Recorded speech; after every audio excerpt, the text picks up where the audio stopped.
یہ ہمسری یعنی لڑکا اور لڑکی کسی حد تک ایک دوسرے کے برابر ہوں.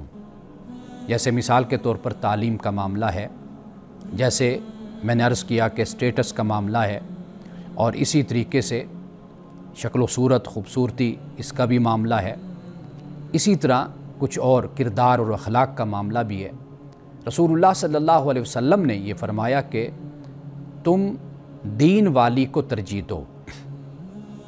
یہاں پر دین سے مراد، دین والی سے مراد اس کا اخلاق ہے، اس کا کردار ہے، اس کی سلیقہ مندی ہے. رسول اللہ صلی اللہ علیہ وسلم نے جب دین فرمایا تو اس سے مراد یہ ہے کہ وہ صالح ہو، وہ نیک ہو، وہ اچھا انسان ہو، ذمہ دار ہو، اپنے گھر کو چلانے والا ہو.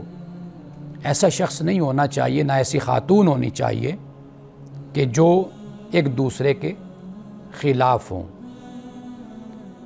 قرآن مجید نے بھی اسی بات کو بیان کیا ہے کہ اس کا لحاظ کرنا، اس کا خیال رکھنا یہ لازم اور ضروری ہے.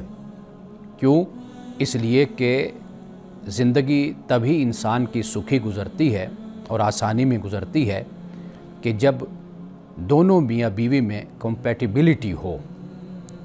یعنی ایسا معاملہ نہ ہو کہ وہ ایک دوسرے سے ذات تو اہم اتنی نہیں ہے، لیکن جو سٹیٹس ہے یہ بہت اہم ہوتا ہے، تعلیم ہے یہ بہت اہم ہوتی ہے، انسان کا پس منظر، خاندانی پس منظر یہ بہت اہم ہوتا ہے.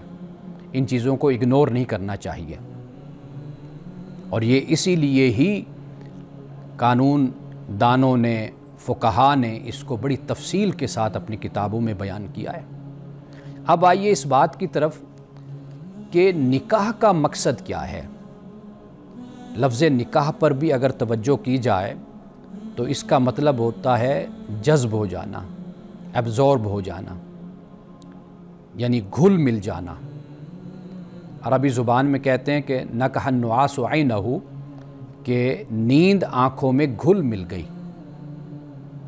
تو یہاں سے خود ہی نکاح کا مطلب بھی سمجھ آ جاتا ہے. میاں بیوی کو زوج کہا جاتا ہے، یعنی زوج پیئر. اگر ایک نہ ہو تو دوسرے کا وجود ناکارہ ہو جاتا ہے. اسی طرح دوسرا نہ ہو تو پہلے کا وجود اس طرح ہو جاتا ہے. تو قرآن مجید نے زوج کا لفظ بھی استعمال کیا، اور میاں بیوی کے اس تعلق کے لیے نکاح کا لفظ بھی استعمال کیا، اور عقد کا لفظ بھی استعمال کیا. یعنی یہ ایک عقد ہے، ایک بندھن ہے، ایک معاہدہ ہے کہ یہ دونوں میں قائم ہوتا ہے. قرآن مجید کی روشنی میں ہم دیکھتے ہیں کہ قرآن مجید میں نکاح کا مقصد کیا بیان کیا. پہلا تو یہ بیان کیا کہ سکون اور محبت کا حصول. اس کے لیے قرآن مجید نے مودت اور رحمت کا لفظ استعمال کیا. مودت اور رحمت سے ایک تو مہربانی، محبت وہ ہوتی ہے جو عام روٹین میں ہوتی ہے. ایک محبت اور احساس وہ ہوتا ہے کہ اگر بیوی کسی تکلیف میں، بیماری میں ہو تو خامند بے چین رہے اور اس کی خدمت کرے. اسی طرح خامند بیمار ہو تو بیوی اس کے لیے بے چین ہو جائے، فکر مند ہو جائے. تو قرآن مجید نے صرف رحمت کا لفظ استعمال نہیں کیا، قرآن مجید نے اس کے ساتھ مودت کا لفظ بھی استعمال کیا ہے. ایک تو یہ بات سمجھ آ گئی کہ اگر ایک انسان شادی کرتا ہے تو قرآن نے اس کا مقصد یہ بیان کیا کہ وہ سکون حاصل کرتا ہے، وہ رحمت حاصل کرتا ہے، وہ مودت حاصل کرتا ہے. اور اسی طرح قرآن مجید نے نسل انسانی کی بقا، یہ بھی نکاح کو بیان کیا. یعنی انسانی نسل آگے چلتی ہے. اور قرآن مجید نے اس بات کو اس طرح بیان کیا کہ اللہ سبحانہ و تعالیٰ نے تمہیں نفس واحدہ سے پیدا کیا، اور پھر اسی مادہ سے، اسی مٹیریل سے اس کا زوج پیدا کیا، اور پھر وبث فیہا مرد اور عورت کثرت سے اللہ تعالیٰ نے پھر زمین پر پھیلا دیے. اب ہمیشہ یہ بات میں کہتا ہوں کہ جن کی شادی ہو رہی ہے، میاں بیوی، لڑکا لڑکی، وہ در حقیقت اپنے خاندان کے آدم و حوا ہیں. یعنی اس طرح خاندان کا سلسلہ آگے بڑھتا چلا جاتا ہے. تو لہٰذا قرآن مجید نے اس کو اس طرح بیان کیا کہ اللہ جعل لکم من انفسکم ازواجا وجعل لکم من ازواجکم بنین وحفدہ، فرمایا اللہ نے تمہارے لیے تمہاری ہی جن سے بیویاں بنائیں اور ان بیویوں سے تمہیں بیٹے اور پوتے اللہ تعالیٰ نے عطا کیے۔ تو ایک یہ دوسری وجہ اور دوسرا مقصد ہمارے سامنے یہ آ جاتا ہے۔ تیسرا یہ ہے کہ عفت اور پاکیزگی کا تحفظ۔ رسول اللہ صلی اللہ علیہ وسلم نے نوجوانوں سے یہ بات فرمائی کہ اے نوجوانوں، نکاح کرو، شادی کرو، اس لیے کہ نکاح آنکھوں کے جھکاؤ کا باعث بنتا ہے، یعنی انسان کے اندر ایک احساس پیدا کرتا ہے، اور انسان کی جو عفت ہے اس کی بھی حفاظت کا یہ باعث ہے۔ ناظرین کرام، اس پہ ابھی ہماری گفتگو کا سلسلہ جاری ہے، ایک وقفے کے بعد ملتے ہیں۔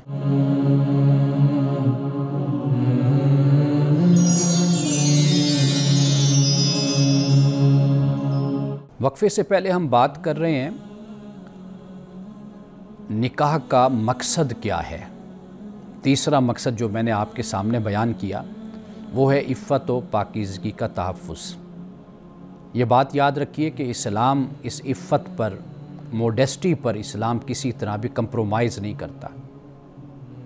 اس لیے اسلام میں نکاح پر زور دیا گیا تاکہ واقعی ایک انسانی معاشرہ قائم ہو۔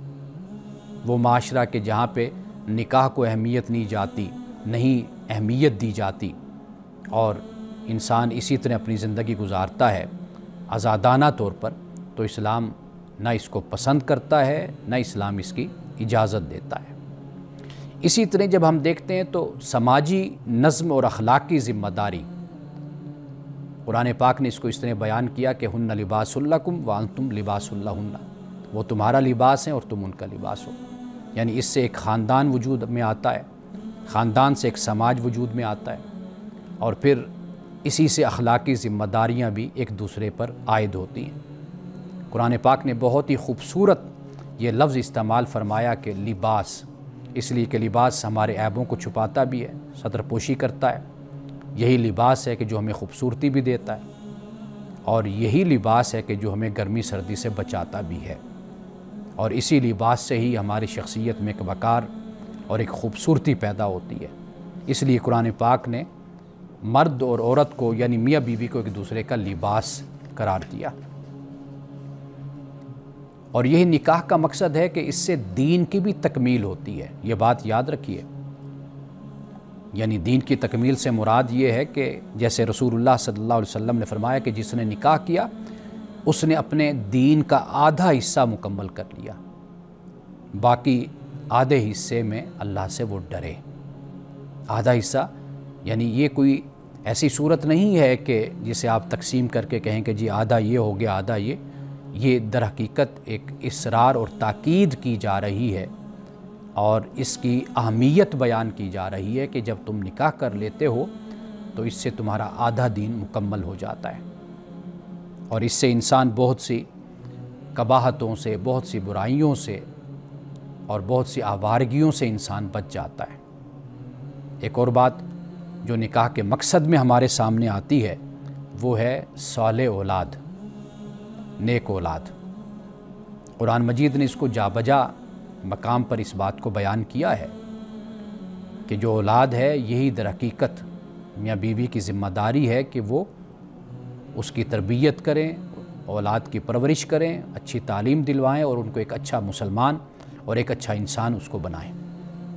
رسول اللہ صلی اللہ علیہ وسلم نے اس حوالے سے فرمایا کہ ایسی عورتوں سے نکاح کرو جو محبت کرنے والی اور زیادہ بچے جننے والی ہوں، کیونکہ میں تمہاری کثرت پر قیامت کے دن فخر کروں گا۔ یہ رسول اللہ صلی اللہ علیہ وسلم نے اس وقت فرمایا کہ جب مدینہ میں مسلمانوں کی تعداد کم تھی۔ آپ کا ارشاد در حقیقت اس پس منظر میں دیکھا جائے۔ اور یہاں پر ناظرین کرام اس بات کو بھی آپ ذہن میں رکھیے کہ اس سے مراد ہرگز یہ نہیں ہے کہ باقی چیزوں کو نگیٹ کر دیا جائے۔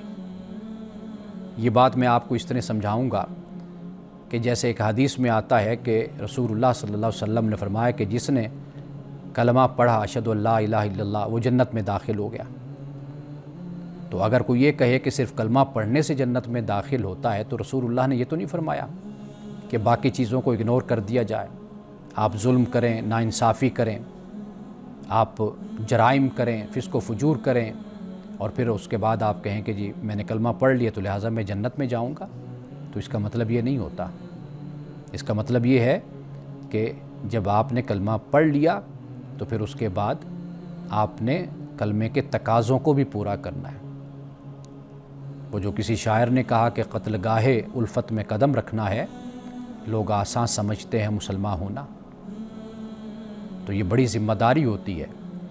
رسول اللہ صلی اللہ علیہ وسلم نے در حقیقت بے روح کلمے کا ذکر نہیں کیا، روح رکھنے والے کلمہ کا ذکر کیا۔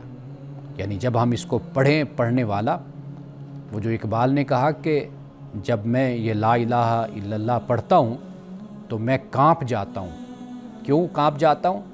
اس لیے کانپ جاتا ہوں کہ میں جانتا ہوں کہ اس کی مشکلات کیا ہیں۔ یہ در حقیقت بات ہے کہ جو رسول اللہ صلی اللہ علیہ وسلم نے فرمائی۔ تو اس لیے اگر یہاں پر یہ فرمایا جا رہا ہے کہ بھئی میری امت میں اضافہ کرو، تو اس کا یہ پس منظر ہے کہ ایک تو مدینہ کی آبادی میں مسلمان، عرب کی آبادی میں مسلمان کم تھے، اور دوسرا اس سے ہرگز یہ مفہوم نہیں نکل سکتا کہ چاہے مسلمان جاہل رہیں، چاہے اپاہج ہوں، معذور ہوں، اخلاق میں، تعلیم میں، کردار میں، دین میں پیچھے ہوں، اور حالت ان کی بالکل ہی گئی گزری ہو جائے تو بس بچوں کی پیدائش کیے جاؤ، تو اس سے یہ مفہوم نہیں نکلتا۔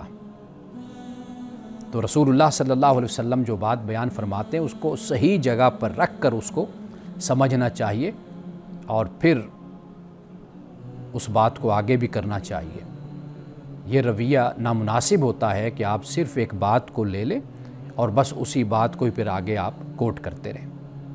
اب آئیے اس بات کی طرف کہ جب ہم بات کرتے ہیں کہ میاں بیوی ہیں تو ان میں حسن سلوک اور حسن معاشرت، اس کے بارے میں اسلام ہماری کیا رہنمائی کرتا ہے، اور پھر رسول اللہ صلی اللہ علیہ وسلم کا اپنی ازواج کے ساتھ جو سلوک تھا، جو رویہ تھا، وہ کیا تھا۔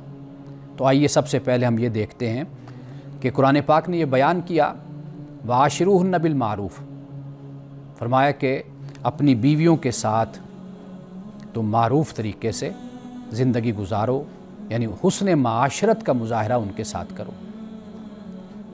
معروف کے بارے میں میں نے پہلے آپ کو عرض کیا،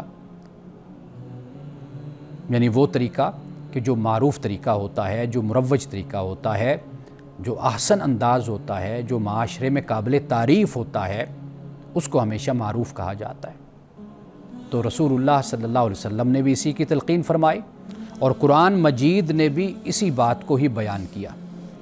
رسول اللہ صلی اللہ علیہ وسلم نے فرمایا خیرکم خیرکم لأہلی وانا خیرکم لأہلی، فرمایا کہ تم میں سے بہترین اور اچھا انسان وہ ہے کہ جو اپنے گھر والوں کے ساتھ اچھا ہے۔ یہاں پر اہل سے مراد پہلے نمبر پر بیوی آتی ہے، اور فرمایا کہ میں تم سب میں اس لیے اچھا ہوں کہ میں اپنے گھر والوں کے ساتھ بہت اچھا ہوں۔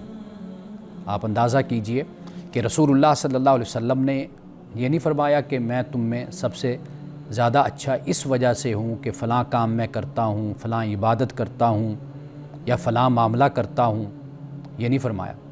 فرمایا کہ میں تم میں سب سے زیادہ اچھا اس وجہ سے ہوں کہ میں اپنے گھر والوں کے ساتھ اچھا ہوں۔ حضور صلی اللہ علیہ وسلم نے یہ بھی فرمایا۔ اب دیکھیں کتنی اہم یہ بات ہے۔ آپ نے فرمایا کہ ایمان میں کامل وہ مومن ہے کہ جو اخلاق میں سب سے اچھا ہے۔ وہ مومن ایمان میں پختہ تر ہے، پختہ ترین ہے اور کامل ترین ہے۔ اور پھر اس کے بعد فرمایا وَخِيَارُكُمْ خِيَارُكُمْ لِنِسَائِهِمْ خُلُقًا، فرمایا کہ تم میں سے بہترین انسان وہ ہے کہ جو اپنی عورتوں کے ساتھ، یہاں نساء فرمایا، یعنی اس سے مراد بیویاں بھی ہو سکتی ہیں، اور اس سے مراد گھر کی خواتین بھی ہو سکتی، بہنیں، بیٹیاں، والدہ ہے، وہ بھی ہیں۔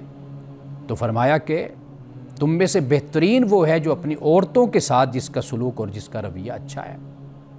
تو یہاں سے ہمیں یہ معلوم ہوتا ہے کہ قرآن مجید نے ہمیں اس بات کی تلقین فرمائی ہے کہ ہم اپنی خواتین کے ساتھ اگر اچھا سلوک کریں گے تو ہمیں قرآن بھی، اللہ اور رسول صلی اللہ علیہ وسلم بھی تب ہمیں بہترین انسان خیال کریں گے، پھر سمجھیں گے۔ یعنی کرائیٹیریا اور معیار یہ ہے کہ اپنے گھر والوں کے ساتھ اچھا سلوک کرو۔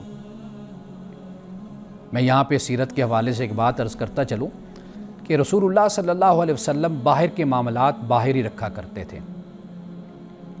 یہ جو ہمارا وتیرہ ہے کہ ہم اپنے باہر کے بھی جھگڑے، پریشانیاں، مسئلے گھر میں لے جاتے ہیں اور پھر گھر والوں کے ساتھ بد اخلاقی اور بدمزاجی سے پیش آتے ہیں، بیوی کے ساتھ، بچوں کے ساتھ، یعنی ایسا ہوتا ہے کہ جیسے ان کی آخر آ جاتی ہے۔ رسول اللہ صلی اللہ علیہ وسلم باہر کفار و مشرکین کے معاملات تھے، یہود و نصارہ کے تھے، غیر مسلموں کے تھے، جو بھی معاملات تھے ان کی طرف سے جو اذیت، تکلیف، سازش، جو کچھ بھی ہوتا، لیکن کبھی ایک روایت بھی ایسی نہیں ملتی کہ رسول اللہ صلی اللہ علیہ وسلم گھر تشریف لے گئے ہوں اور گھر جا کر پھر آپ نے اس پریشانی کی وجہ سے گھر والوں کے ساتھ ایک ناگوار رویہ آپ نے اختیار فرمایا۔ ایک روایت بھی ایسی نہیں۔ تو لہٰذا اس میں ایک تعلیم ہمیں یہ بھی ملتی ہے کہ ہم اپنے گھر والوں کے ساتھ اچھا سلوک کریں۔ اب دیکھیے رسول اللہ صلی اللہ علیہ وسلم کا حسن سلوک اور آپ کی سیرت کیا تھی۔ سب سے پہلی بات محبت، نرمی اور انصاف۔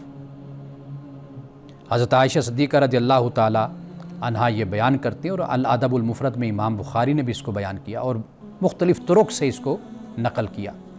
وہ یہ کہ رسول اللہ صلی اللہ علیہ وسلم جب گھر میں ہوتے تو بالکل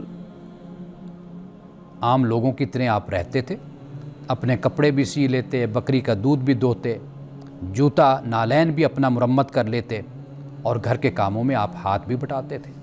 یہ کون بیان کر رہا ہے؟ یہ حضرت عائشہ صدیقہ رضی اللہ تعالیٰ عنہا اس بات کو بیان کر رہی ہیں۔ اور پھر یہ کہ رسول اللہ صلی اللہ علیہ وسلم اظہار محبت بھی فرماتے ہیں۔ اظہار محبت یعنی یہ مردانگی کے خلاف نہیں ہے کہ ایک مرد اگر اپنی بیوی سے محبت کا اظہار کرتا ہے تو یہ یا اس کی خدمات کو تسلیم کرتا ہے، اس کا اعتراف کرتا ہے، تو یہ کوئی ایسا نہیں ہے کہ کوئی انسان کے مرد ہونے کے خلاف ہو جاتی یہ بات، یا خامند جھک جاتا ہے، بلکہ یہ رسول اللہ صلی اللہ علیہ وسلم کی سنت ہے۔ اب آپ دیکھیے کہ مسلم میں اس بات کو بیان کیا گیا۔ حضرت عائشہ فرماتی میں پانی پیتی تھی تو رسول اللہ میرے منہ کے اسی حصے سے پیتے جہاں سے میں نے پیا ہوتا، یعنی گلاس کے جس جگہ سے میں پانی پیتی ہوں اسی جگہ سے رسول اللہ صلی اللہ علیہ وسلم پیتے، اور فرماتی ہیں اور گوشت میرے ہاتھ سے لیتے جہاں سے میں نے کاٹا ہوتا، یعنی جہاں سے میں کھاتی رسول اللہ صلی اللہ علیہ وسلم بھی وہیں سے گوشت کھایا کرتے تھے۔ ابھی اس پہ ہی ہم بات کرتے ہیں لیکن ایک وقفے کے بعد۔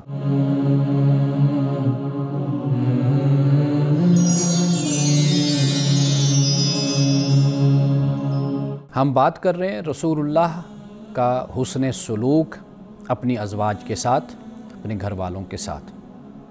وقفے سے پہلے میں اس پہ بات کر رہا تھا کہ رسول اللہ اپنی ازواج سے محبت کا اظہار بھی کرتے تھے، اور ازواج بھی آپ سے اپنی محبت کا اظہار کرتی تھی۔ سیدہ عائشہ صدیقہ رضی اللہ تعالی عنہا سے رسول اللہ نے ایک مرتبہ فرمایا کہ عائشہ مجھے پتہ چل جاتا ہے کہ تم مجھ سے کب ناراض ہو اور کب ناراض نہیں ہو۔ حضرت عائشہ نے عرض کیا رسول اللہ وہ کیسے آپ کو پتہ چل جاتا ہے؟ آپ نے فرمایا کہ جب ناراض ہوتی ہو تو پھر آپ یہ کہتی ہو کہ رب ابراہیم کی قسم، ابراہیم کے رب کی قسم، لیکن جب تم مجھ سے خوش ہوتی ہو تو پھر کہتے ہو کہ رب محمد کی قسم۔ یعنی آپ دیکھیے کہ کتنے خوبصورت الفاظ ہیں کہ رسول اللہ نے یعنی جو سمجھتے تھے اپنی ازواج کے مزاج کو، ان کی طبیعت کو، اس کے مطابق پھر آپ ان کے ساتھ معاملہ فرماتے تھے۔ محبت کا اظہار ایک ایسی چیز ہے، آپ کہہ لیجئے کہ ایک ایسا طریقہ ہے کہ جس سے پتھر بھی پگھل جاتے ہیں۔ انسان میں نرمی، الفت، محبت، اور وہ جو انسان غصے کا پہاڑ بن کر بیٹھا ہوتا ہے نفرت کا، وہ نفرت، وہ غصہ بالکل نکل جاتا ہے، ختم ہو جاتا ہے صرف محبت سے اور قدردانی سے۔ یعنی اگر آپ کے گھر میں آپ کی بیوی گھر کے کام کرتی ہے، گھر سنبھالتی ہے، بچوں کو سنبھالتی ہے، تو آپ صرف ایک جملہ بول دیں قدردانی کا اعتراف کا، محبت کا، تو اس کی ساری تھکاوٹ ختم ہو جاتی ہے۔ یہ بہت بڑی چیز ہے، اس کو کبھی آزما کر دیکھیے۔ اللہ کے پیغمبر رسول اللہ صلی اللہ علیہ وسلم کا طریقہ اور آپ کی سنت یہی، حالانکہ آپ اللہ کے رسول، اللہ کے نبی، لیکن گھر میں جب آتے تو آپ ایک محمد اور ایک خاوند کی حیثیت سے آپ اپنی بیویوں سے معاملات کرتے تھے، ان کے ساتھ اسی طرح محبت، مزاح، گفتگو، یہ سب کچھ اسی طریقے سے ہی ہوتا تھا۔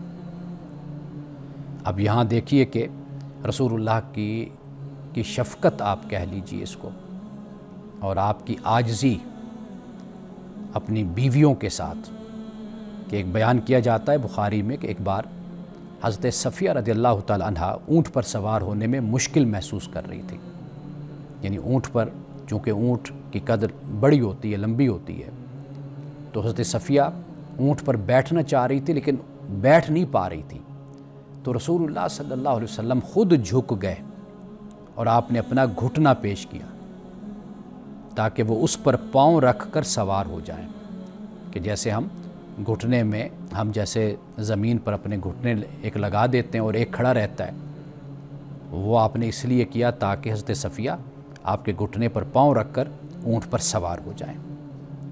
یہ ہے آپ کی شفقت، یہ ہے آپ کا تعلق، اور یہ ہے محبت اپنی ازواج کے ساتھ۔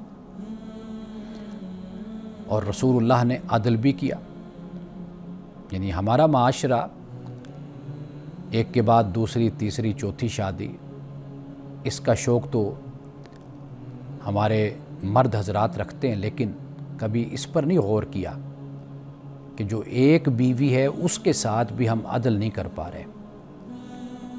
اس ایک بیوی سے 2-4 بچے ہیں، ہم ان کے معاملات کو لے کر چلنا ہمارے لیے مشکل ہوتا ہے، ہم ان کو وقت نہیں دے پاتے، لیکن دوسری، تیسری اور چوتھی شادی کا شوق ہوتا ہے۔ قرآن مجید نے اس کو بڑی سختی کے ساتھ بیان کیا ہے۔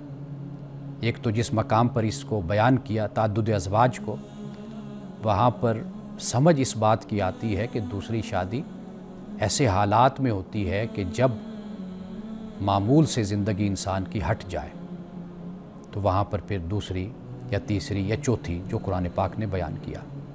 لیکن وہاں پر بھی اگر آپ پڑھیے تو قرآن نے عدل کو بیان کیا، وَإِنْ خِفْتُمْ أَلَّا تُقْسِطُوا، کہ اگر تمہیں ڈر ہو کہ تم انصاف نہیں کر پاؤ گے تو فواحدتاً، تو پھر ایک ہی ہے۔ تو گویا کہ ایمرجنسی حالات بھی ہوں، استثنائی حالات بھی ہوں، جیسے بھی حالات ہوں، اگر کوئی دوسری، تیسری، چوتھی کا سوچتا ہے تو وہاں پر قرآن پاک نے عدل کی بات کی ہے۔ اگر عدل نہیں کر سکتے تو پھر نہیں ہے۔ اور یہ بھی یاد رکھیے کہ اس کا تعلق بھی استثنائی صورت سے ہے، ایمرجنسی حالات سے ہے، جو عام طور پر معاشروں میں پیدا ہو جاتے ہیں، وہ جنگ کی وجہ سے بھی ہوتے ہیں یا وہ دیگر حالات کی وجہ سے بھی پیدا ہو جاتے ہیں۔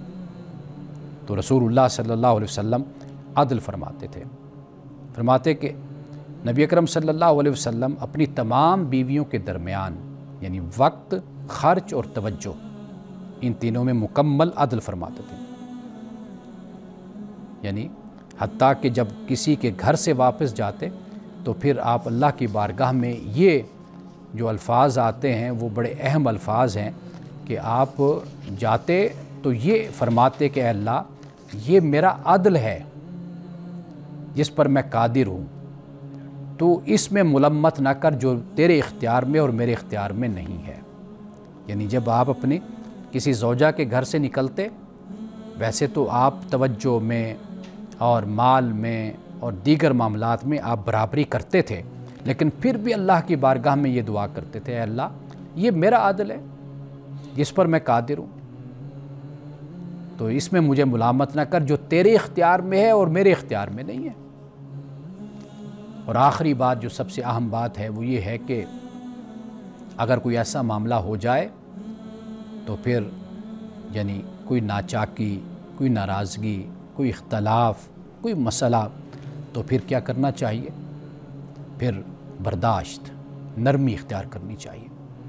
حضرت عائشہ صدیقہ رضی اللہ تعالی عنہ کے پاس رسول اللہ صلی اللہ علیہ وسلم تشریف فرما تھے کہ ایک بچہ کہہ لیجئے، غلام یا خادم، وہ دوسری زوجہ نے رسول اللہ کے لیے کچھ بھیجا، حضرت عائشہ نے اس برتن کو توڑ دیا، یعنی جیسے وہ آیا ہاتھ مارا تو وہ زمین پہ گر گیا تو ٹوٹ گیا۔ تو رسول اللہ صلی اللہ علیہ وسلم نے کیا فرمایا؟ آپ نے دوسرا برتن دیا اور پھر آپ نے فرمایا کہ تمہاری ماں عائشہ غارت امکم، کہ تیری امی کو غیرت آ گئی، بس اتنی بات کہی، اس سے زیادہ کچھ نہیں۔ حضرت عائشہ صدیقہ سے رسول اللہ نے کچھ نہیں فرمایا، کوئی سختی کا جملہ نہیں فرمایا، بس اتنی بات کہی اور اس کو واپس بھیج دیا۔ تو یہاں سے معلوم ہوتا ہے کہ رسول اللہ صلی اللہ علیہ وسلم کتنی حکمت کے ساتھ اور کتنی دانائی اور سمجھ کے ساتھ اپنے گھر کے معاملات کو دیکھ کر اور اس کو آپ چلاتے تھے، اور اس میں ہی ہمارے لیے بھی بڑا اہم سبق ہے کہ ہم چھوٹی چھوٹی باتوں پر لڑنے کے بجائے ہم ہمیشہ برداشت، حوصلہ، حکمت اس کے ذریعے سے اپنے مسائل کو حل کریں۔ وقفے کے بعد دوبارہ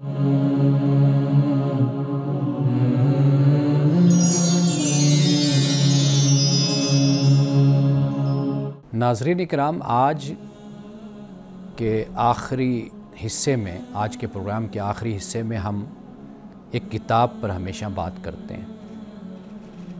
آج بھی میری کتاب ہے اور اس کتاب کا نام ہے کہ کیسے سماج بدلے گا۔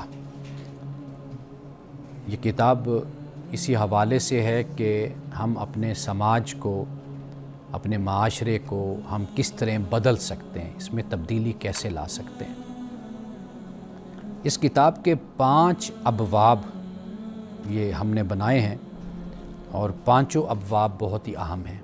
میں صرف اتنا عرض کروں گا کہ سب سے پہلے تو جو پہلا باب ہے وہ اسلام پر ہے، اور اسلام پر ہے تو قرآن سے پہلے قرآن کو سمجھیے، یہ اس کا پہلا جو مضمون ہے وہ یہ ہے۔ طلباء علوم دینیہ کی خدمت میں، یعنی وہ طلباء جو دینی علم حاصل کر رہے ہیں، مدارس میں پڑھ رہے ہیں، ان کو کچھ گزارشات ان کی خدمت میں نے اس میں پیش کی ہیں۔ فہم دین اور ہمارے تضادات۔ اب اس کے بعد جو دوسرا باب ہے وہ افکار و مسائل کے حوالے سے ہے، یعنی علماء کے حوالے سے ہے، علماء کی عزت ہے، وقار ہے، مذہبی تعبیر سے مذہبی تشدد کا جنم یہ ہے، اور اسی طریقے سے علم کے حوالے سے کہ علم کا کوئی مذہب نہیں ہوتا، علم نافع ہونا چاہیے بس۔ اسی طرح تیسرا باب ہے معاشرت پر، کمیونٹی سینٹر کا تصور۔ میں ہمیشہ یہ بات کہتا ہوں کہ ہمارے ہاں یہ کمیونٹی اور سوسائٹی کا جو تصور ہے یہ ختم ہو گیا، یعنی اس طرح کہ ہم مختلف مسلکوں میں، فرقوں میں اور گروہوں میں، گروپوں میں تقسیم ہو گئے۔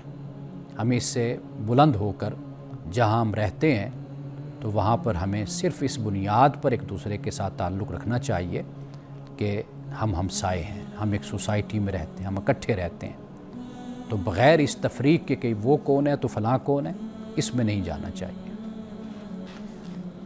اس میں ادھیڑ عمری کی شادی کا جو مسئلہ ہے، سماجی مسئلہ، اس کو بھی میں نے ڈسکس کیا ہے، اور اتفاق سے چونکہ ہم بات کیا ہے، ہم نے کی ہے نکاح کے حوالے سے، میاں بیوی کے حوالے سے، تو اس میں میاں بیوی کی ذمہ داریوں کی حدود یہ بھی اس میں ہے، بچوں کے رشتے اور ہمارے سماجی رویے۔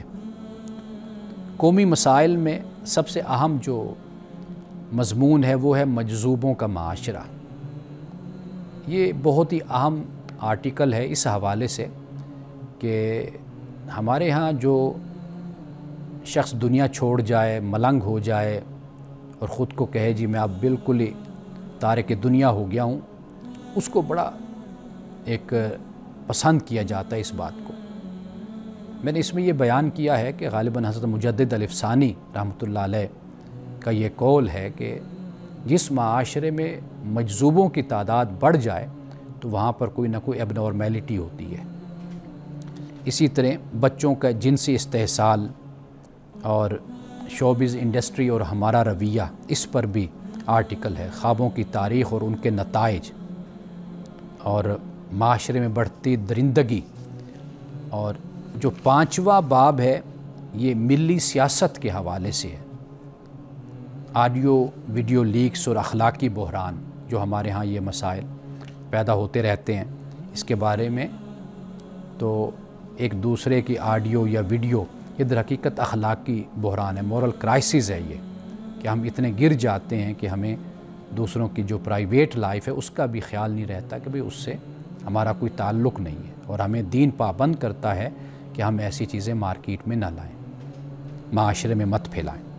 اور اسی طرح جمہوریت میں جواب دہی کا احساس اور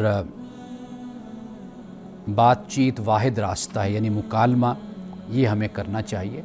سیاست ہو، مذہب ہو، تو اس میں مکالمہ ہونا چاہیے، مناظرہ نہیں ہونا چاہیے، مکالمہ ہونا چاہیے، گفتگو ہونی چاہیے، ڈائیلاگ ہونی چاہیے۔